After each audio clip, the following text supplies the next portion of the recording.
Hello दोस्तों, नमस्कार। आप सभी का स्वागत है हमारे channel Hindi GS practice class by Hemlata में। तो आज हम लोग क्या पढ़ रहे हैं, क्या पढ़ेंगे आज हम लोग। एक मिनट।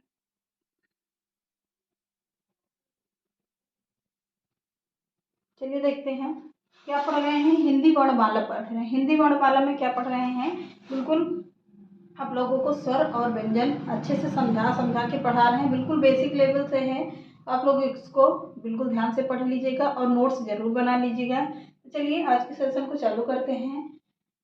आज के सेशन में हिंदी वही होगी क्या, वर्णमाला है।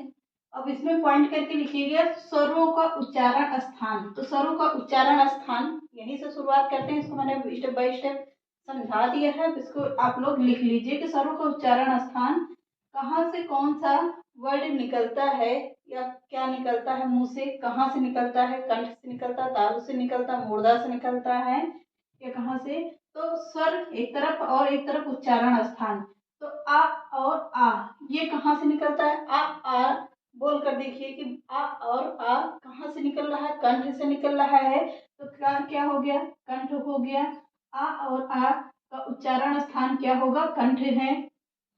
ई और ई और ई बोल कर देखिए कि कहाँ से निकल रहा है, यह निकल रहा है तालु से।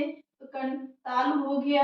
ऊ और ऊ बोलकर इसमें भी देखिए कि ऊ और ऊ कैसे बोल रहे हैं, तो कैसे होठ और कैसे हो रहा है, बिल्कुल आगे की तरफ निकल रहा है। तो किससे हो गया, होस्ट से हो गया।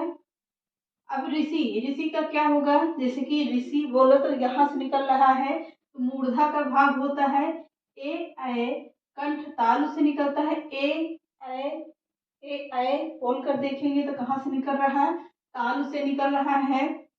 ओ और औ ये कहाँ से निकल रहा है, तो कंठ और ओष्ठ से निकल रहा है। क्या, ओ और औ, ओ औ बोल कर देखेंगे तो कैसा, जैसे जैसे मुंह का आकार बनता जाए समझो कि वहां से वो वर्ड निकल कर आता है। तो ओ और ओ कंठ और ओष्ठ से निकल रहा है। इतना हो गया होगा। तो आगे देखते हैं व्यंजन या व्यंजन के भेद। व्यंजन या व्यंजन के भेद हेडिंग डाल लीजिएगा, पॉइंट करके लिखिएगा। बिल्कुल पूरी परिभाषा आप लोग इसको क्लियर करके बिल्कुल नोट्स बना के पढ़िएगा। यहाँ से 20 नंबर तो पक्का ही पक्का है पूरा वर्णमाला से। तो जिन वर्णों का उच्चारण स्थान स्वरों की सहायता से किया जाता है, जिन वर्णों का उच्चारण स्थान स्वरों की सहायता से किया जाता है तथा हवा, क्या कह रहा है, तथा हवा कंठ से निकल कर कहाँ पर आती है, मुंह में रुक कर। कंठ से निकल कर पर मुंह में क्या आती है, मुंह से रुक कर बाहर आए, उन्हें क्या कहते हैं, व्यंजन कहते हैं। जिन वर्णों का उच्चारण स्वरों की सहायता से किया जाता है तथा हवा कंठ से निकलकर मुंह में रुक कर बाहर आए, उन्हें क्या कहते हैं, व्यंजन कहते हैं। उन्हें क्या कहेंगे, व्यंजन कहेंगे। आगे देखते हैं, व्यंजन कहेंगे। हिंदी वर्ण पॉइंट करके लिखिएगा, हिंदी वर्णमाला में, हिंदी में मूल व्यंजनों की संख्या कितनी है। तो हिंदी में मूल व्यंजनों की संख्या 33 है। कितनी होगी, 33 होती है। अभी मैंने इसको आप लोगों को बताया है। हिंदी में मूल व्यंजनों की संख्या 33 मानी जाती है। इसके अलावा क्या होते हैं, 4 संयुक्त व्यंजन होते हैं। कितने, 4 संयुक्त व्यंजन होते हैं। अतः इन्हें हिंदी की संख्या में कितने गिने जाते हैं, 39 होती है। कितनी, 4 जो संयुक्त व्यंजन होते हैं वो भी हिंदी व्यंजन में ही गिने जाते हैं। तो सब मिलाकर कितने हो जाते हैं, 33 में 4 जोड़ने पर कितना बन रहा है, 39 बन रहा है। तो व्यंजनों की संख्या कितनी हो गई, 39 हो गई। अब व्यंजन के भेद देख लीजिए। व्यंजन के कितने भेद होते हैं, तो व्यंजन के 3 भेद होते हैं। कौन कौन सा, स्पर्श व्यंजन, अंतस्थ व्यंजन और ऊष्म व्यंजन। अब स्पर्श व्यंजन के अंतर्गत कौन कौन सा वर्ड आएगा, का से लेकर कितना आएगा, कवर्ग से लेकर पवर्ग तक आता है। कहाँ से आता है, कवर्ग से लेकर पवर्ग तक आता है। यानी कि टोटल संख्या कितनी होती है, तो 25 होती है। कितनी होगी, 25 होती है। स्पर्श व्यंजन हेडिंग डाल लीजिए, उसमें लिखिएगा जिन व्यंजनों का उच्चारण करते समय, जिन व्यंजनों को उच्चारण करते समय हवा, क्या करा, हवा कंठ, तालु, मूर्धा, दांत व होठों से, कहाँ कहाँ से किया जाएगा?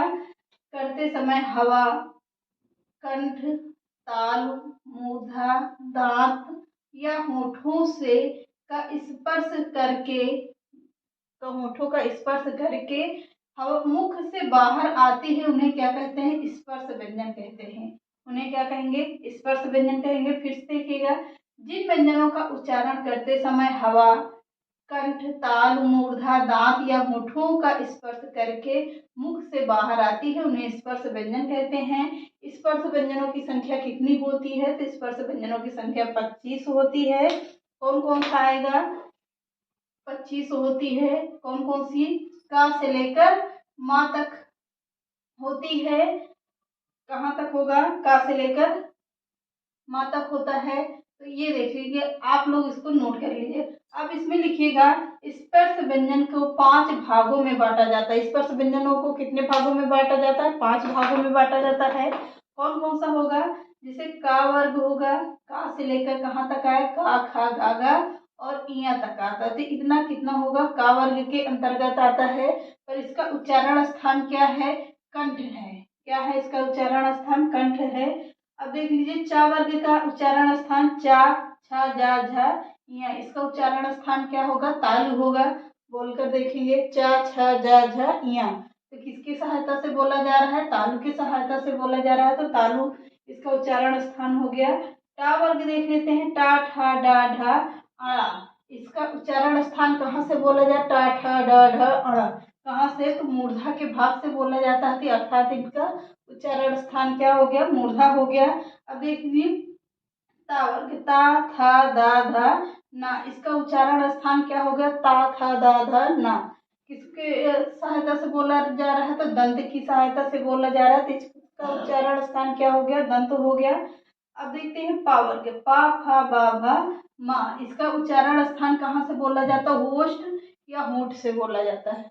होष्ठ या होंठ की सहायता से बोला जा रहा है, तो क्या हो गया? इसका उच्चारण स्थान होष्ठ हो गया। अब हेडिंग डाल लीजिए, क्या? अंतस्थ व्यंजन। अंतस्थ व्यंजन है, अंतस्थ व्यंजन जिन व्यंजनों का उच्चारण स्वरों और व्यंजनों के मध्य का होता है। जिन व्यंजनों का उच्चारण स्थान या उच्चारण स्वरों की और व्यंजनों के मध्य का होता है, उन्हें क्या कहते हैं? अंतस्थ व्यंजन कहते हैं। फिर से देखिए, जिन व्यंजनों का उच्चारण स्वरों और व्यंजनों के मध्य का होता है, उन्हें क्या कहते हैं? अंतस्थ व्यंजन कहते हैं। अंतस्थ व्यंजन की संख्या कितनी होती है? 4 है। कितनी मानी गई है? 4 है। तो कौन कौन सा होगा? या, रा, ला, वा। कौन कौन सा है? या है, रा है, ला है और वा है। अब ऊष्म व्यंजन देख लेते हैं। हेडिंग डाल लीजिएगा, ऊष्म व्यंजन। अब इसमें देखते हैं ऊष्म व्यंजनों की भी संख्या कितनी होती है? 4 होती है। कितनी व्यंजन होगी? 4 होगी। कौन कौन सी है? पहले लिखिए इसमें परिभाषा, जिन व्यंजनों का उच्चारण करते समय हवा मुख से टकराकर क्या करती है? जिन व्यंजनों का उच्चारण करते समय हवा मुख से टकराकर ऊष्मा यानी गर्मी पैदा करती है, उन्हें क्या कहते हैं? इस ऊष्म व्यंजन कहते हैं। उन्हें क्या कहते हैं? ऊष्म व्यंजन कहते हैं। ऊष्म व्यंजनों की संख्या कितनी है? 4 है। सा, सा और हा। सा हा हो गया। अब संयुक्त व्यंजनों की संख्या कितनी होती है? तो संयुक्त व्यंजनों की संख्या भी कितनी होती है? 4 होती है। वो कौन कौन सी होती है? दो अलग अलग, पहले परिभाषा लिख लीजिए, दो अलग अलग योग से बने व्यंजनों की संयुक्त व्यंजन कहते हैं। दो अलग अलग योग से बने व्यंजनों को क्या कहते हैं? संयुक्त व्यंजन कहते हैं। हिंदी वर्णमाला में कुल 4 संख्या होते हैं। कितने? कुल 4 संयुक्त व्यंजन होते हैं। कौन कौन सा होगा? छा होगा, त्रा होगा, ज्ञ और सा। तो छा किससे बना है? का और सा से मिलाकर क्या बना है? छा बनता है, त्रा बनता है, ता और रा से मिलाकर बनता है। पर यहाँ पर क्या होगा? ता में हलंत लगा हुआ होगा। ज्ञ में क्या है? जा और इया से बनता है ज्ञ, और स्रा बनता है किससे? सा और रा से बनता है स्रा। क्लियर हो गया? तो चलिए आगे फिर से एक बार फटाफट से देख लेते हैं। स्वर और व्यंजनों का उच्चारण स्थान क्या है? आ और आ कंठ का है। ई और ई तालु से बोला जाता है। उ और उ होष्ठ से बोला जाएगा, ऋषि मूर्धा से बोला जाएगा। ए कंठ तालु से बोला जाता है। ओ और ओ कंठ और होष्ठ से बोला जाता है। व्यंजनों के भेद या व्यंजनों में व्यंजन के भेद, जिन व्यंजनों के कितने भेद होते हैं? 3 भेद होते हैं। कौन कौन सा होता है? स्पर्श व्यंजन, अस्थस्थ व्यंजन और ऊष्म व्यंजन।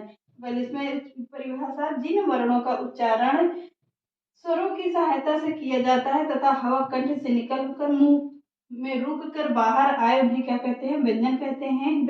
हिंदी में मूल व्यंजनों की संख्या कितनी होती है? 33 होती है। इसके अलावा 4 संयुक्त व्यंजन होते हैं तथा अतः हिंदी में व्यंजनों की संख्या कितनी होती है? 39 मानी जाती है। व्यंजन के कितने भेद? व्यंजन के 3 भेद, स्पर्श व्यंजन, ऊष्म व्यंजन और अंतस्थ व्यंजन। स्पर्श व्यंजन में जिन व्यंजनों का उच्चारण करते समय हवा कंठ, तालु, मूर्धा, दांत या होठों का स्पर्श करके मुख से बाहर आती है, उन्हें स्पर्श व्यंजन कहते हैं। स्पर्श व्यंजनों की संख्या कितनी होती है? 25 होती है। कहाँ से लेकर? का से लेकर माँ तक होता है। स्पर्श व्यंजन को 5 भागों में बांटा दिया जाता है। का वर्ग, चा वर्ग, टा वर्ग, पा वर्ग और ता वर्ग। कितने भागों में? तो 5 भागों में। क वर्ग, च वर्ग, ट वर्ग, त वर्ग और प वर्ग। अब इसका उच्चारण स्थान क्या होगा? का से लेकर माँ तक कंठ से बोला जाता है। चा से लेकर यहाँ तक किससे होगा? तालु से होता है। ट वर्ग का मूर्धा भाग क्या होगा? मूर्धा होगा। प वर्ग का होगा दंत और प वर्ग का होगा होष्ठ या होठ।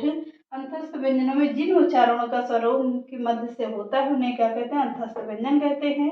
अतः अंतस्थ व्यंजनों की संख्या कितनी होती है? 4 होती है। कौन कौन सा है? या, रा, ल, व। और ऊष्म व्यंजन, जिन व्यंजनों का उच्चारण करते समय हवा मुख से टकराकर ऊष्मा यानी कि गर्मी पैदा करती है, तो उन्हें क्या कहते हैं? ऊष्म व्यंजन कहते हैं। और उन्हें ऊष्म व्यंजन कहते हैं। ऊष्म व्यंजनों की संख्या कितनी होती है? 4 होती है। सा, सा और हा होती है। संयुक्त व्यंजनों की संख्या कितनी होती है? 4 होती है। कौन कौन सा है? छ, त्रंग, ज्ञ और स्रा। 4 व्यंजन होते हैं। किससे बनता है? का और सा से छत्र बनता है और त्रा बनता है ता और रा से, ज्ञ बनता है जा और यहाँ से, स्रा बनता है सा और रा से। आई होप कितना क्लियर हो गया होगा। चलिए आगे थोड़ा सा और भी लिख लेते हैं। हेडिंग डाल लीजिएगा क्या? पार्श्व व्यंजन। पार्श्व व्यंजन हेडिंग डाल लीजिए फटाफट से। आगे का देख लीजिए। अब हेडिंग डाल लीजिए क्या? पार्श्व व्यंजन। अब पार्श्व व्यंजन किसे कहते हैं? आवाज इसको थोड़ा सा बचा है, खत्म ही कर देते हैं। थोड़ा वीडियो भले ही लंबी जाएगी पर खत्म हो जाएगा। तो पार्श्व व्यंजन किसे कहते हैं? ला को। किसे कहते हैं? पार्श्व व्यंजन ला को कहते हैं। पॉइंट करके लिख लिए। पार्श्व व्यंजन है ला। ला का उच्चारण करते समय हमारी सांस जीभ के बगल से पार्श्व से गुजरती है। किसके? हमारी सांस के जीभ के पार्श्व से गुजरती है, उसे क्या कहते हैं? पार्श्व व्यंजन कहते हैं। किसे कहते हैं? कौन सा है? ला। ला व्यंजन कैसा वर्ण है? यह एक पार्श्व व्यंजन है। दंतोष्ठ व्यंजन किसे कहते हैं? दंतोष्ठ व्यंजन किसे कहते हैं? वा को। वा को बोले तो वा और होंठ का दोनों का प्रयोग होता है, तो उसे क्या कहते हैं? दंतोष्ठ व्यंजन कहते हैं। हिंदी वर्णमाला में वा को दंतोष्ठ कहते हैं। हिंदी वर्णमाला में वा को दंतोष्ठ कहते हैं। अब स्पर्श व्यंजन कितने होते हैं?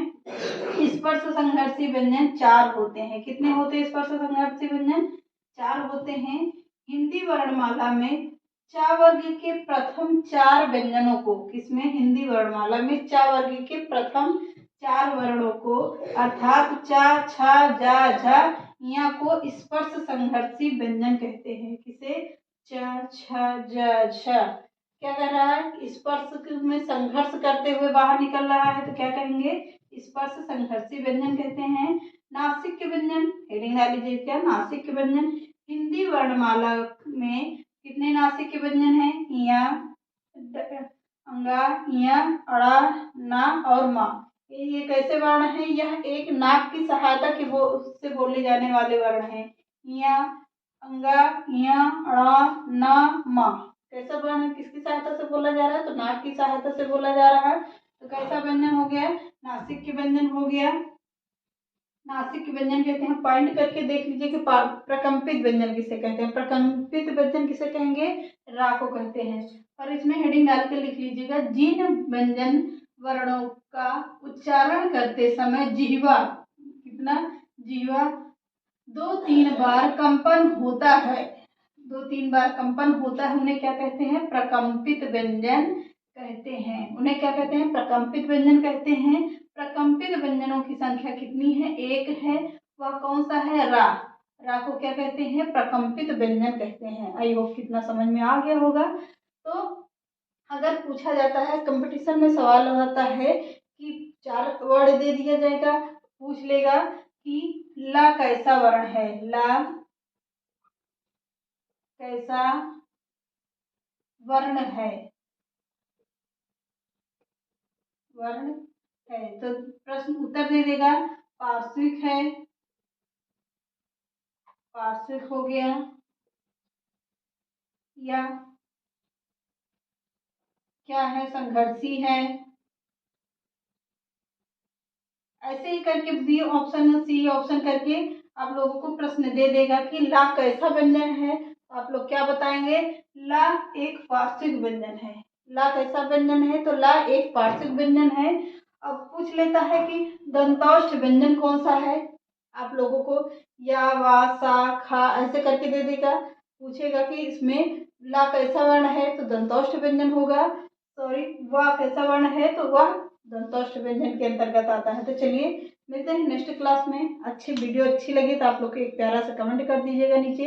बिल्कुल नोट्स बना के पढ़ लीजिएगा। चैनल पसंद है तो लाइक सब्सक्राइब एंड शेयर कर दीजिएगा ज़्यादा से ज़्यादा लोगों को, ताकि उन लोगों को भी पहुंच सके जो बच्चे बाहर नहीं निकल सकते हैं पढ़ने के लिए और वीडियो के ही माध्यम से पढ़ाना चलता है। बिल्कुल बेसिक से पढ़ाया मैंने, पूरा हिंदी वर्णमाला भी शायद खत्म कर दिया, थोड़ा बहुत और ही बचा हुआ है। बिल्कुल। तो चलिए मिलते हैं नेक्स्ट क्लास में। Bye bye.